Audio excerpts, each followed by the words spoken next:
Hello guys, welcome to new blog. और मेरे blog में आपका स्वागत है। और रात के बज रहे हैं 4, यानी कि सुबह के 4 फजर के। और मैंने नमाज़ पढ़ी जल्दी से। नमाज़ पढ़ने के बाद, क्योंकि अजान तो होती है मतलब 4 साढ़े 4 बजे, मैंने नमाज़ पढ़ ली थी जल्दी से तहज्जुद पढ़ के। और फिर मैंने खाना बनाना स्टार्ट कर दिया। मैंने कहा बच्चों का लंच वगैरह मैं जल्दी से बना दूँ, मेरे निकलने के बाद दिक्कत होती है बच्चों को। तो सुबह सुबह का टाइम होता है तो उनको भी बेचारों को दिक्कत होती है, इसलिए मैं लग गई थी सुबह ही सुबह इनका लंच और नाश्ता बनाने के लिए। जो मुझे लंच में बनाना था वो मैं तैयार कर रही थी। ये सैये आप देख रहे होगे, हमारे यहाँ सैये बोलते हैं इनको। और मैं ये बना रही थी इनके लिए, बना के टिफ़िन लंच पैक करके सब काम करके रेडी करके मैं निकल गई हॉस्पिटल के लिए। और बहुत जल्दी जल्दी मैं पहुंची हॉस्पिटल में मुझे बहुत ज़्यादा काम था तो मैं निकल गई थी। और आप देख सकते हो मेरी हालत भी कैसी हो रही है। और मैं यहाँ ऑटो से ही निकल गई थी, मैंने क्या आने का वेट क्या करूँगी। और फिर मैं वापस रिटर्न आ रही थी घर को, तो आती मेरी ये प्यारी सी मेमी है और ये मुझे देखती बहुत ज़्यादा बोलने लगी कि मुझे आज अकेला छोड़ के कहाँ चली गई थी। बहुत टाइम में आई है, सुबह की गई हुई। इसने सुबह सुबह से ही रोल बचानी स्टार्ट कर दी थी। और उसके बाद मैं आई अपने घर अंदर, तो देखा तो सारा काम ऐसे ही पड़ा हुआ था, क्योंकि बच्चे निकल जाते हैं स्कूल के लिए।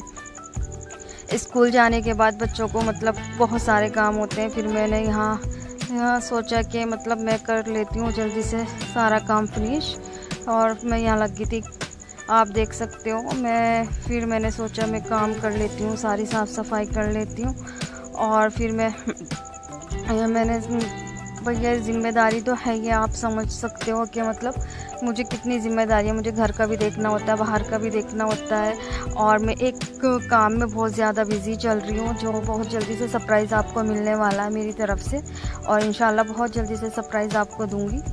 और आप सब लोग मेरे लिए दुआ करना और मेरे चैनल को सब्सक्राइब करना, लाइक करना, शेयर करना। अगर आप मुझे अच्छे अच्छे कमेंट किया करो प्यारे प्यारे से। उसके बाद मैं सब लग गई थी सफाई करने के लिए, यहाँ क्लीन करके बिल्कुल साफ़ सफाई करके फिनिश करके दोनों तीनों रूम में मैंने साफ़ सफाई की। आप देख सकते हो मेरा सेकंड वाला रूम भी मैंने सब क्लियर कर दिया पूरा, मतलब ताकि बच्चों को आने के बाद कोई परेशानी ना हो।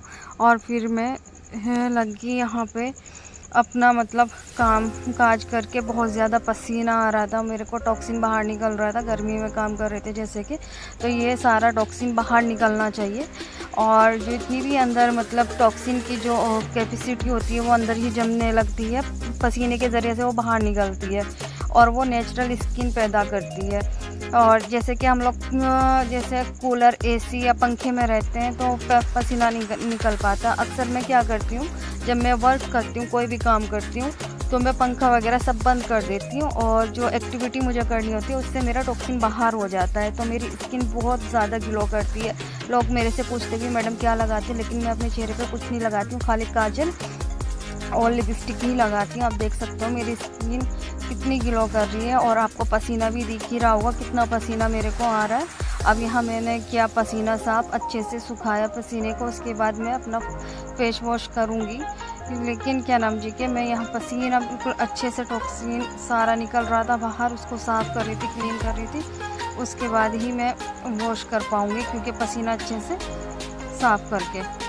और फिर मैं यहाँ बच्चे भी आ गए थे ट्यूशन से, ट्यूशन वाले बच्चे भी बैठे हुए थे, बच्चे भी आ गए थे, अपना अपना काम कर रहे थे। यहाँ बच्चों को पढ़ा रही हैं लड़कियाँ।